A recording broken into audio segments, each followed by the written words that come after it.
विश्वं दर्पण दृश्यमान नगरी तुल्यं निजान्तर्गतं पश्यन्नात्मनि मायया बहिर्बोधभूतं यथा निद्रया यः साक्षात् कुरुते प्रबोधसमये स्वात्मानं एवाद्वयं तस्मै श्रीगुरुमूर्तये नमः।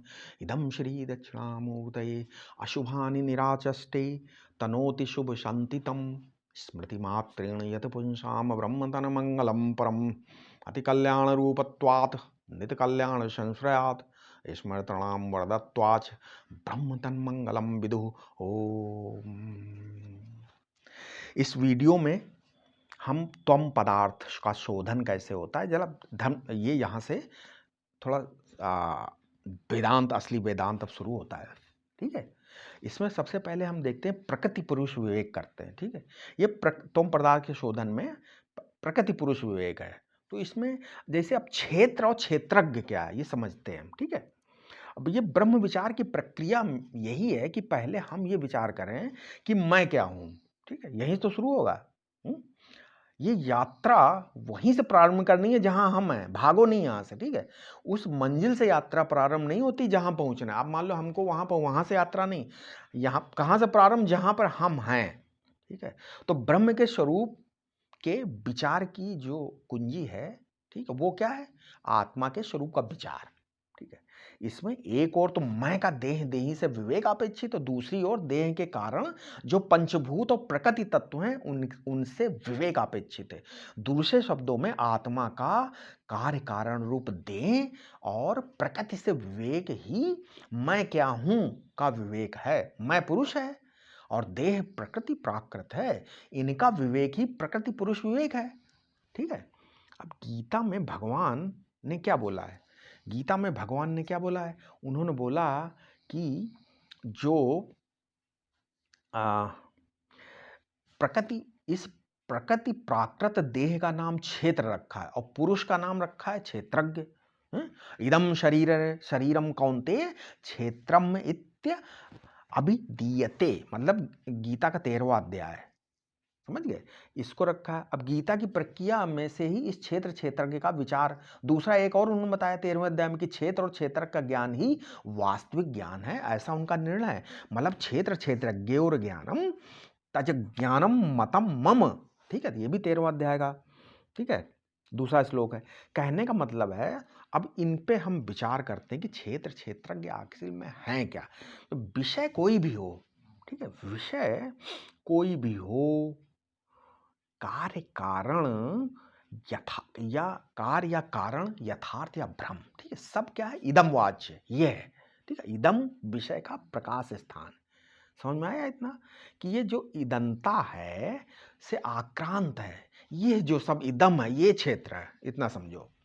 मान लीजिए ये मोबाइल है, ठीक है, ये टेबल है, ये मेज है, ये टेबल है, ये चेयर है, ये शरीर है, ये आंख है, ये सब क्या है? इदम वृत्ति का विषय है कि नहीं? ये सबको पता है। तो ये सब क्या हो गया? क्षेत्र हो गया। समझ में आ गया इतना?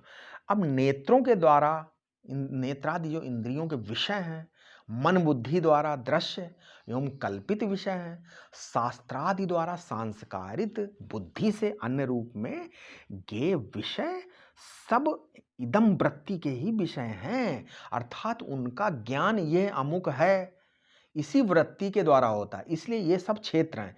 और क्षेत्र को दृश्य भी कह सकते हो आप कि ये दृश्य भी है। ठीक है, अब जो क्षेत्र को जानता है उसको क्षेत्रज्ञ कहते हैं। समझिए, यहां पर क्षेत्र दृश्य है तो क्षेत्रज्ञ क्या हो गया? दृष्टा। दृष्टा कह सकते हो, क्षेत्रज्ञ, साक्षी। अब इसको अभी मान लेते हैं सब एक ही वस्तु के नाम है। क्या हो गया? दृष्टा, दृष्टा, क्षेत्रज्ञ, साक्षी एक ही वस्तु के नाम मान लेते हैं। अभी वस्तु है आत्मा, तथा वो जो अहम वाच्य वस्तु है, ठीक है, वो अहम वाच्य वस्तु है जो अपना आपा ही, इसका मतलब क्षेत्रज्ञ, दृष्टा, साक्षी है। मतलब शरीर दृश्य है, इदम वाच्य है, इसलिए शरीर क्षेत्र है। शरीर का स्वभाव क्या है? सड़ना गड़ना। शरीर को क्या बोलते हैं? शीर्यते इत शरीरम। फिर एक जगह बोलते हैं कि क्षरणात क्षेत्रम, इसका मतलब क्षतात क्षेत्रम कह सकते हो। क्षेत्रवद्धा कर्म निवृत्ते, कठोपनिषद बोलता है। ये कहने का मतलब ये है कि अब शरीर दृश्य है, इदम वाच्य है, इसलिए क्षेत्र है। शरीर का स्वभाव शीर्ण है होना, सड़ गल जाना, विकारी है वो। ये पैदा हुआ है, वर्तमान में बढ़ता घटता बदलता है, अंत में नष्ट होता है। दिन रात इसमें स्वेद मलमूत्र कप नेश क्षरित होते रहते हैं। ये कर्म बीज खेत है, जैसे हमने बताया। कहने का मतलब ये कर्म बीज का खेत है, बताया ना अभी, छतात क्षेत्रम बताया अभी हमने। कहने का मतलब इसी प्रकार शरीर की परिच्छिन्नता के कारण अपरिच्छिन्न आत्मा भी परिच्छिन्न सा मालूम पड़ता है। ठीक है। अब इसमें क्या, अब सवाल यह, क्या ये शरीर मेरा स्वरूप है? क्या मुझको अपना अनुभव इदम वृत्ति के द्वारा के इदम वृत्ति के विषय के रूप में होता है कि ये मैं हूं, ये दृश्य है और मैं यह का दृष्टा हूं? फिर मैं इदम वाच्य नहीं हो सकता। यह के होने ना होने का जानने वाला भी मैं हूं। यह मैं नहीं हूं, इसका मतलब जो ये है मैं नहीं हो सकता, ये कंफर्म। ये जो अहम अहम अहम इस वृत्ति का जो विषय होगा वही मैं होना चाहिए। ठीक है। शरीर तो दृश्य है, जड़ है, वो अपने को जानता है ना दूसरे को जानता। हमने बताया परिभाषा, जड़ की क्या परिभाषा बताई थी, जो अपने को भी ना जाने दूसरे को भी, तो ना ये शरीर अपने को भी नहीं जानता दूसरे को भी नहीं जानता। किंतु मैं तो दृष्टा चेतन हूं। मैं क्या जानूं, चेतन की क्या परिभाषा, जो अपने को भी जाने दूसरे को भी। तो ये शरीर, तो मैं क्या करता है, मैं अपने को भी जानता है और दूसरों को भी जानता है। अतः मैं शरीर नहीं हूं। शरीर विकारी है, मैं निर्विकार हूं। यदि मैं भी विकारी हो जाऊं तो पहले पीछे के विकारों का साक्षी कौन होगा? शरीर अनित्य है, परिवर्तनशील, किंतु मैं नित्य एवं कूटस्थ एक रस अपरिणामी हूं। शरीर मिथ्या है, जागृत में जैसा प्रतीत होता है, स्वप्न में वैसा नहीं होता, सुषुप्ति में तो बिल्कुल गायब हो जाता, प्रतीति ही नहीं होता। तथा अपनी प्रतीति के लिए उसको द्रव्य काल, देश काल, द्रव्य और साक्षी, ये सब साक्षी के आश्रित हैं। परंतु मैं सत्य हूं। ये चीज जो जागृत, स्वप्न, सुसुप्ति, यहां तक कि समाधि, सब अवस्थाओं का मैं ही साक्षी हूं। समाधि का भी साक्षी मैं हूं। तथा अपनी प्रतीति के लिए किसी देश काल, द्रव्य अथवा किसी अन्य साक्षी की जरूरत नहीं है। समझ गए, आवश्यकता ही नहीं है दूसरे साक्षी। अब फिर इसका क्या मतलब? इसका मतलब मैं स्वयं प्रकाश हूं। शरीर भासमान मिथ्या है, मैं भासमान सत्य हूं। ठीक है। सच्चाई यह है कि भान मतलब ज्ञान चेतन है और उसी में भासमान दृष्टा मैं और भासमान दृश्य यह का भान हो रहा। ये समझ में आया कि नहीं? ज्ञान केवल एक है, चेतन भान, उसके अंदर उसी में जो भासमान, ये दृष्टा जो मैं उसी में है, किसमें? ज्ञान के अंदर, चेतन में। और ये जो भासमान दृश्य ये है, ये भी इसी में, दोनों इसी में। मतलब दृष्टा दृश्य का भेद, भान मात्र मिथ्या प्रतीति, इसका मतलब। परंतु ये इस सच्चाई के अनुभव के लिए पहले, अब इसको कैसे जानेंगे? ये अनुभव नहीं आती। इसके लिए हमने पहले बताया था, दृष्टा का दृश्य से अलगाव करना आवश्यक है, क्योंकि अज्ञान के कारण सत्य दृष्टा का मिथ्या दृश्य के साथ मिथुनीकरण हो गया है। और मैं ये हूं अथवा ये मेरा है, ये अध्यास हो गया है। साथ ही आज तक जो कुछ किया सुना भोगा, उससे ये अध्यास दृढ़ीभूत होकर बहुत कठोर कठोर हो गया है। हम इस शरीर, इंद्रियों और मन बुद्धि के साथ तथा इनके धर्मों के साथ एक हो गए हैं। तभी तो हम अपना जन्म मृत्यु स्वीकार करते हैं। अपने को कर्ता भोक्ता ज्ञाता स्वीकार करके एक अंतःकरण से आत्मापन्न हो गए। अपने को परिच्छिन्न स्वतंत्र संसारी जीव मान लिया, अपने को दूसरों पृथक मानते हैं। ठीक है। अब इसमें एक प्रश्न हो सकता है, प्रश्न अपने आप लेते रहेंगे बीच में। पहला कि शरीर अनेक हैं, उनमें कर्ता भोक्ता ज्ञाता जीव अनेक हो गए कि नहीं, मालूम पड़ रहा है। सब लोग इन्हीं को मैं मानकर पृथक पृथक व्यवहार करते हैं। फिर सब शरीरों में एक ही चिदात्मा है और वही मैं हूं, ये ज्ञान कैसे होगा? इसका उत्तर क्या है? कर्ता भोक्ता का नाम दृष्टा या क्षेत्रज्ञ नहीं है। कर्ता भोक्ता तो जीव है, जो प्रति शरीर भिन्न भिन्न मालूम पड़ता है। ये जीव क्षेत्रज्ञ शुद्ध आत्मा का औपाधिक रूप है, हमने बताया। जैसे हम संपूर्ण देह में एक ही है, जैसे संपूर्ण देह में, जैसे हम क्या पूरे देह में एक ही हैं, किंतु जब जिस इंद्रिय या अंग से तदात्म करते हैं तब सिर्फ उसी इंद्रिय अंग का ज्ञान कर पाते हैं, हम नहीं कर पाते।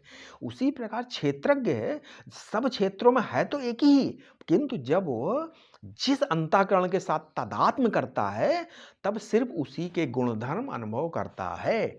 क्षेत्रज्ञ अंतःकरण के साथ तदात्म करके ही जीव संज्ञा वाला होता है और जीव जीव में भेद उत्पन्न हो जाता है। ठीक है, सुसुप्ति के अज्ञान का ज्ञाता, सुसुप्ति के सुख का भोक्ता, क्या प्रति शरीर भिन्न अनुभव किए जा सकते हैं? नहीं, क्योंकि वहां अंतःकरण की उपाधि का ही अभाव रहता है।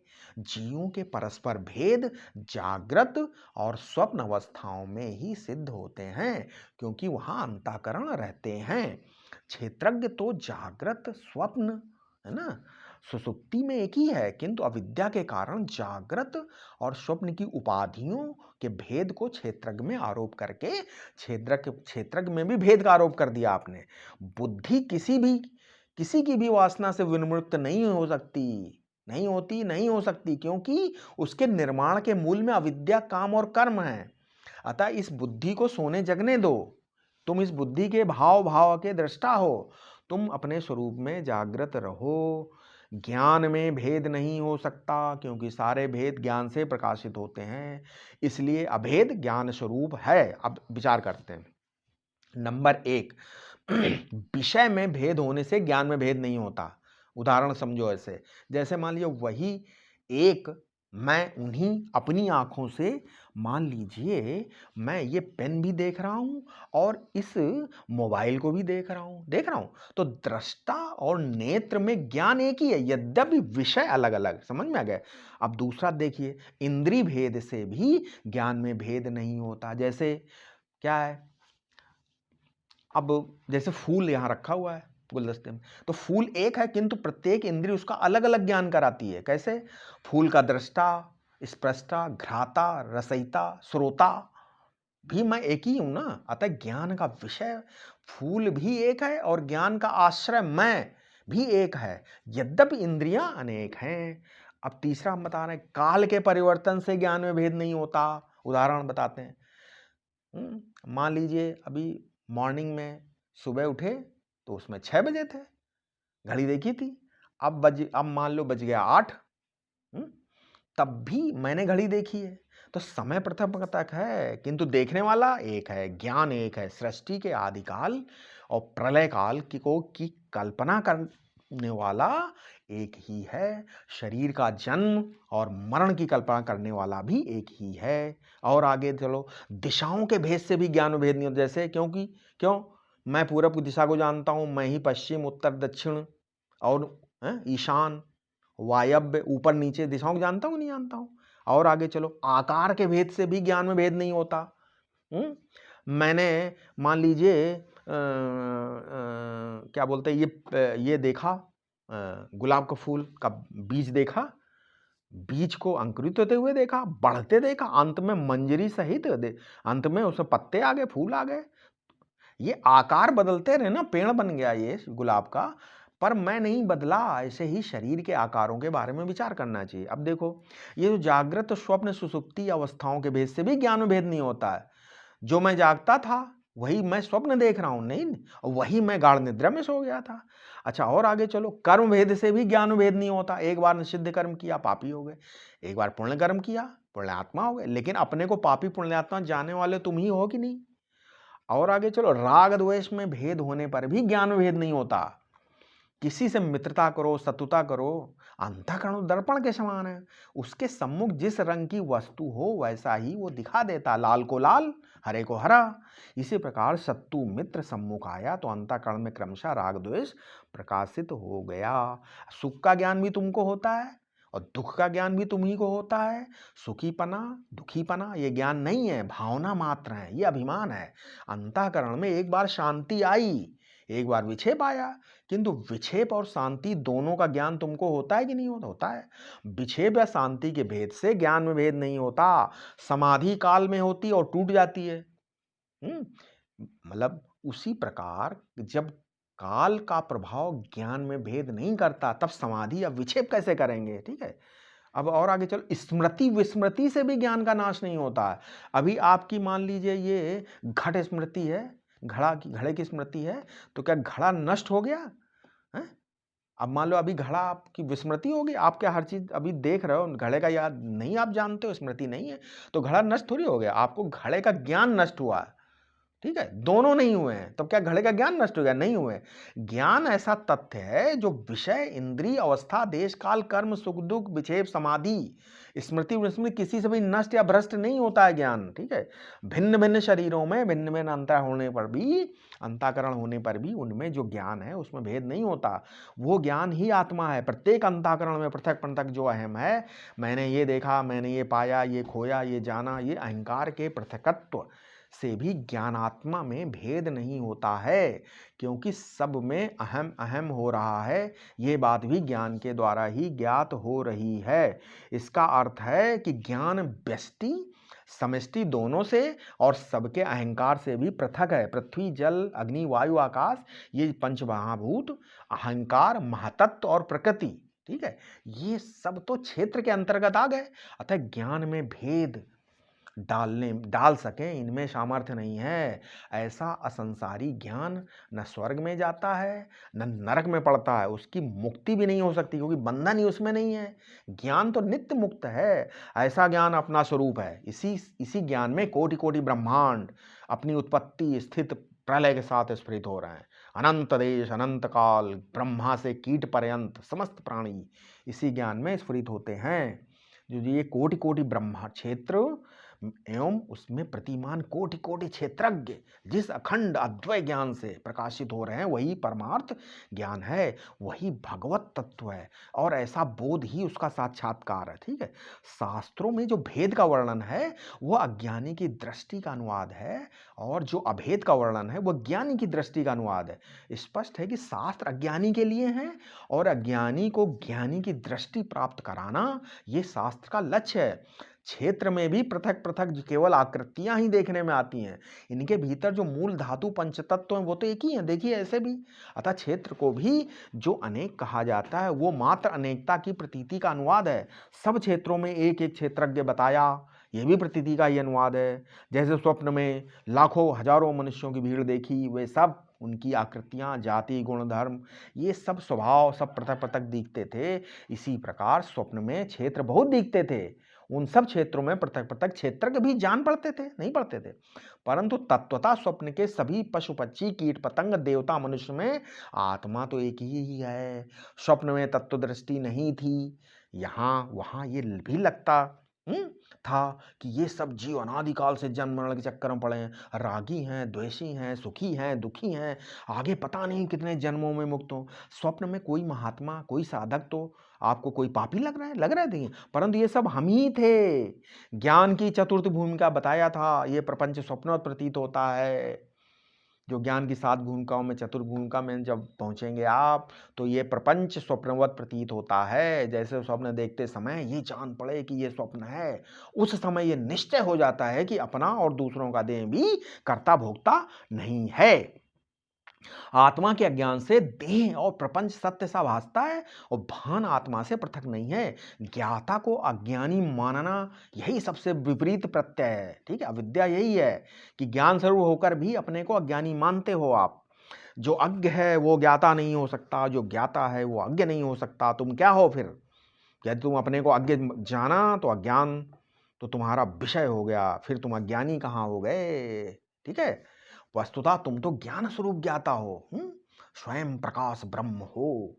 ठीक है, तुम अज्ञानी नहीं। तब अज्ञान कहाँ है? अज्ञान का न कोई आश्रय है, न कोई विषय है, ना तुम में अज्ञान है और ना तुमको किसी का अज्ञान है, बस तुम ही तुम हो। इसी का नाम ग्रंथि भेद है, यही कि अज्ञान न था, न है और न होगा। तुम ज्ञान स्वरूप ब्रह्म हो, क्षेत्र से भिन्न क्षेत्रज्ञ है, किंतु दोनों ब्रह्मात्मा से अभिन्न है। सब में अपना आत्मा है, सब अपने आत्मा में हैं। आत्मा और जगत का वस्त्र में सूत जैसा ओतपोत भेवाद। जैसे वस्त्र में सूत ओतप्रोत है, वैसे ही आत्मा और जगत ओतप्रोत है। ठीक है, आत्मा में। अब क्षेत्र का विस्तार और पंचीकरण क्या हो सकता है? ठीक है, अब प्रश्न है कि हमारा आपका शरीर मात्र ही क्षेत्र दृश्य है? नहीं, जहां तक दृश्यता या इदम वाच्यता, ठीक है, ये जो भी है इनका जो विस्तार है, ठीक है, जहां तक आप सोच सकते हो वो सब क्षेत्र है। समझिए इसको, खाली क्षेत्र शरीर मत समझिए। अब आगे हम ले चलते हैं एक स्टेप, उसमें क्या जितना इदमता क्या शरीर मात्र, इसके अलावा अब क्या है, जितना इदंतवाच्यता का विस्तार संभव, मतलब क्या है, हमारा शरीर, दूसरों का शरीर, संसार के सभी ज्ञात अज्ञात विषय, धरती, सूर्य, चंद्रमा, नक्षत्र, तारागण, माने हमारी इंद्रियों के विषय सब दृश्य हैं, सब क्षेत्र हैं। इंद्रियां स्वयं साक्षी भास हैं, अतः वे भी दृश्य हैं। इसी प्रकार मन भी साक्षी भास है, इसलिए मन भी दृश्य है, मन के विकार भी साक्षी भास है, अतः वे भी दृश्य हैं। संक्षेप में जागृत, स्वप्न, सुषुप्ति एवं समाधि अवस्थाओं में जो कुछ भी हमारी इंद्रियों और मन का भास होता है या हो सकता है, ठीक है, वो सब क्या है, स्वयं मन, मतलब सब, और स्वयं मन, मन के विकार, इंद्रियां क्षेत्र हैं, ये सब कार्य सृष्टि है, ठीक है। ये उपयुक्त कार्य रूप क्षेत्र, कारण भी क्षेत्र की परिधि में है। कारण अष्टधा प्रकृति, जैसे गीता में बताया, भूमिरापो अनलो, ठीक है, वायु खम मनोर बुद्धिरेव च अहंकार तीयम में भिन्ना प्रकृतिष्ठधा, ठीक है, प्रकृतिष्ठधा मतलब 8 चीजें इसमें हैं। जैसे गीता का 7वां अध्याय 4था श्लोक जो बताया, इसमें क्या बताया, बताया कि 5 महाभूत, प्रकृति, देखो इसमें क्या, अष्टधा प्रकृति क्या, प्रकृति, महातत्व, अहंकार और 5 महाभूत, ये मिला के 8 प्रकृतियां जगत की सब वस्तुओं का उपादान कारण हैं। क्योंकि कार्य में कारण अनुव्रत रहता है, इसलिए ये 8 प्रकृतियां भी क्षेत्र के अंतर्गत। अब भगवान श्री कृष्ण ने 31 तत्वों का क्षेत्र संक्षेप में बताया है। उन्होंने 31 गीता में बताया क्या, उन्होंने अब पूरा उसमें चीजें दी हैं। 13वें अध्याय में बोला, महाभूताने अहंकारो बुद्धिर अव्यक्तमेव च इंद्रियाणि दशैकम च पंच इंद्रिय गोचरः इच्छा द्वेषः सुखम दुखम संघातश्च चेतना धृति एतत् क्षेत्रम समासेन सविकारम मुदाहतम, ठीक है, 13वां अध्याय, ठीक है। ये जो है, अब इसमें हम जैसे मान लो 31 में आप काउंट करो क्या है, 5 महाभूत, अहंकार 6, बुद्धि अर्थात महातत्व 7, अव्यक्त प्रकृति 8, 10 इंद्रियां, 5 ज्ञानेंद्रियां और 5 कर्मेंद्रियां, कितनी हो गई, 18 हो गई। मन अंतःकरण चातुष्ट 19, 5 ज्ञानेंद्रियों के विषय शब्द स्पर्श रूप रस और गंध, कितने हो गए, 24 हो गए, 24 हो गए, हाँ 24 हो गए। अब 7 विकार, राग द्वेष सुख दुख संघात चेतना उद्धृति, तो ये सब मिला के 31 हो गए, ठीक है। यहाँ गिनती में तात्पर्य मत समझिए कि ये गिनती बताई तो इसको मानो, नहीं, ये मन को, अब ये गिनती में तात्पर्य मत मानो कि गिनती हो 31 है, मन को मन बुद्धि चित्त अहंकार 4 मानने पर संख्या 31 बताए 34 हो सकती। अगर मन को यहाँ पर एक माना है, अगर मन के अंदर यहाँ पर मन बुद्धि चित्त अहंकार माना गया, अब मान लो मन बुद्धि चित्त अहंकार अलग अलग मान लोगे तो यहाँ 31 के बताए कितनी हो जाएगी, 34 हो जाएगी। तथा सभी विकारों की संख्या भी घटाई बढ़ाई जा सकती है। यहाँ अभिप्राय इतना समझिए, केवल ये मत सोचो 31 है कि 34 है। हमारा कहने का मतलब है, अभिप्राय ये है कि संपूर्ण कार्य कारण जगत प्रकृति है, बस ये समझिए आप। यहाँ बस क्षेत्र है, दृश्य है, और इसको जानने वाला एक ही है, जिसको पुरुष, क्षेत्रज्ञ, दृष्टा, साक्षी, कुछ भी आप कह सकते हो, ठीक है। सांख्य शास्त्र में लेकिन उपयुक्त पहले 24 तत्व वाली प्रकृति को संपूर्ण कार्य कारण जगत का मूल कारण बताया सांख्य में, ठीक है। तथा पुरुष को 25वां तत्व माना है वहां पर, तो वहां पुरुष को 8 प्रकृतियों और 16 विकृतियों से पृथक माना गया है, ठीक है, वहां पर अलग माना गया है, ठीक है। विवेक के लिए वेदांत में विशेषकर गीता में इस प्रक्रिया को स्वीकार किया गया है। परंतु जैसे हमने अभी 13वें अध्याय में आपको बताया है, जो विवेक में विवेक करने के लिए वहां 8 प्रकृति और नहीं, अष्टो प्रकृतयः षोडश विकाराः, है ना, ये जो है 8 प्रकृति, मतलब विवेक के लिए बात आ रहा है। वेदांत में विशेषकर गीता में इस प्रक्रिया को स्वीकार किया गया, परंतु सिद्धांत में देखा जाए तो स्वीकार नहीं है। परंतु सिद्धांत में सांख्य सिद्धांत स्वीकार नहीं होता, ठीक है। सांख्य में प्रकृति स्वतंत्र कर्ता है, ठीक है, और पुरुष भोगता है, तथा प्रकृति जो है प्रति शरीर भिन्न है। किंतु वेदांत में प्रकृति का नाम माया का है और ब्रह्म की शक्ति है वेदांत में, ठीक है। श्वेतरोपनिषद क्या बोलता, मायाम तुम प्रकृतिम विद्यात मायनम तु महेश्वरम, ठीक है। माया का, माया, माया क्या है? प्रकृति क्या है? माया है वेदांत में, ब्रह्म की शक्ति है। अतएव माया का अधिष्ठान ब्रह्म है, माया मिथ्या है और माया विशिष्ट ब्रह्म अर्थात ईश्वर जगत का मूल कारण है। सांख्य के विपरीत वेदांत में पुरुष भोक्ता नहीं है, उसके भोक्तत्व का हेतु उसका प्रकृतिस्थ होना है। समझ में आ गया कि नहीं आ गया? देखिए गीता में बोलता है ना, पुरुषः सुख दुखानाम भोक्तृत्वे हेतु रुच्यते, गीता 13वां अध्याय, ठीक है। इसलिए पुरुष प्रति शरीर भिन्न भी नहीं है, क्योंकि शरीर उपाधि मात्र है। सांख्य शास्त्र में प्रकृति से 3 गुणों का विकास होता है, सत्व गुण मतलब ज्ञान शक्ति, रजोगुण क्रिया शक्ति और तमोगुण स्थायित्व शक्ति। प्रकृति मूल कारण है, ये किसी का कार्य नहीं है। उसमें त्रिगुण साम्य अवस्था में रहते हैं, ठीक है, जितने गुण तीनों साम्य अवस्था। प्रकृति में क्षोभ जब होता है तो प्रकृति से महातत्व उत्पन्न होता है, महातत्व से अहंकार, अहंकार से ये सारे पंचभूत उत्पन्न होते हैं। इस प्रकार महातत्व और अहंकार कार्य भी हैं और कारण भी, ठीक है। पंचभूत प्रकृति के अंतिम कार्य हैं, अतः वे किसी के कारण नहीं हैं। इंद्रियां शरीर आदि पंचभूतों के कार्य नहीं, विकार हैं। प्रकृति के हर कार्य स्तर पर गुणों का विकास होता है। मान लिए हर कार्य सत्गुणी, रजोगुणी, तमोगुणी 3-3 भागों में बढ़ जाता है। ये प्रक्रिया वेदांत में भी स्वीकार्य है, ठीक है। अब हम थोड़ा विवेक की स्पष्टता के लिए क्षेत्र के जो 31 तत्व हैं, 31 तत्वों में थोड़ा विचार करते हैं। टाइम है अभी, ठीक है, विचार कर लेते हैं। अभी जैसे पंच महाभूत और उनका विस्तार। अब मान लीजिए प्रकृति के अंतिम कार्य पंच महाभूत है, पृथ्वी जल अग्नि वायु और आकाश। नाम रूप आकार युक्त जितने पदार्थ या वस्तुएं हैं वे सब इन्हीं के विकार हैं। वृक्ष पक्षी कीट पतंग मनुष्य नदी पर, ये सब इन्हीं के विकार हैं, पंच महाभूतों से बनती है। उपादानत्वेन ये सब वस्तुएं व्यापक हैं। तो पृथ्वी आदि वस्तु रूप जो हमारी इंद्रियों से जानी जाती हैं और जो पृथ्वी आदि पंचभूत तत्व हैं उनमें अंतर है। वस्तुओं में ये 5 तत्व मिले रहते हैं। ते अब टेक्निकल भाषा में बोलें तो वस्तुओं में पंच महाभूत पंचीकृत बोलते हैं, किंतु जो तत्व हैं वे अपंचीकृत रूप में होते हैं।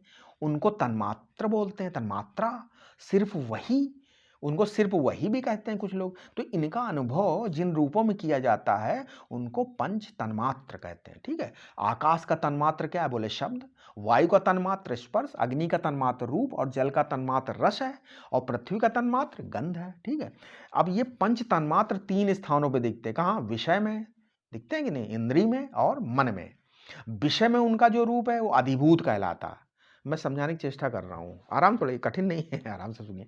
ये पंच तन्मात्र 3 स्थानों में दिखे, हमने बताया, विषय में, इंद्रिय में और मन में। विषय में उनका जो रूप है वो उसको क्या बोलते हैं? अधिभूत, ठीक है। जो इंद्रिय एवं मन में जो रूप है वो अध्यात्म हो गया, कहलाता है।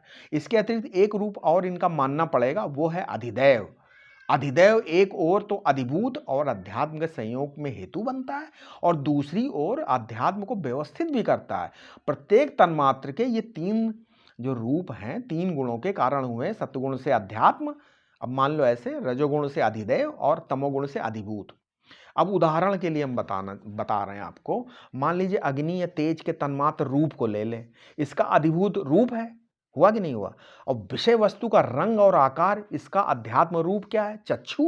और इसका अधिदेव कौन है? सूर्य भगवान है, ठीक है। इसी प्रकार प्रत्येक तन्मात्र के 3-3 रूप होंगे, अध्यात्म, अधिदेव, अधिभूत के। इस तरह 5 त्रिक बनते हैं, ठीक है। प्रत्येक त्रिक को त्रिपुटी बोलते हैं। ज्ञानेंद्रियों की इन त्रिपुटियों को हम अब देखा जाए तो उनको फिर अब आप ऐसे बता सकते हो, हम ऐसे बना सकते हैं। कैसे? मान लीजिए पंचभूत आकाश, उसका तन्मात्र शब्द, अधिभूत क्या है? शब्द विषय, अध्यात्म सोतेंद्रीय, अधिदेव दिशा, ठीक। अधिदेव क्या हो गई? दिशा हो गई। वायु का स्पर्श, तन्मात्र स्पर्श, अधिभूत विषय स्पर्श और अध्यात्म त्वगेंद्रीय और अधिदेव वायुदेव। अग्नि तेज का रूप तन्मात्र, अधिभूत क्या हुआ? रूप विषय हो गया और अध्यात्म चक्षुरेंद्रिय हो गई और अधिदेव सूर्यदेव हो गए, ठीक है। जल का रस, रस विषय हो गया, ये क्या? अधिभूत और अध्यात्म रसनेन्द्रिय और अधिदेव वरुणदेव। पृथ्वी गंध तन्मात्र हो गई और अधिभूत क्या है? गंध विषय और घ्राणेन्द्रिय अध्यात्म और इसका अधिदेव अश्विनी कुमार, ठीक है। ऐसे आप बता सकते हैं। अब मान लीजिए ये हमारे सामने ये गुलाब का मान लो फूल रखा हुआ है, फूल एक, इसमें 5 तत्व उपस्थित हैं, लेकिन नेत्र क्या देख रहे हैं आप? 5 तत्व दिखाई दे रहे हैं क्या इस फूल में, गुलाब के? नहीं, किंतु नेत्र केवल उसका रूप देखते हैं। त्वचा उसकी कोमलता जानती है, रसना उसका स्वाद समझ सकती है, नाक उसकी गंध पता कर सकती है और कान उसका जो अब जैसे फूल खिलता है तो चट चट की आवाज़ सुन सकते हैं आप।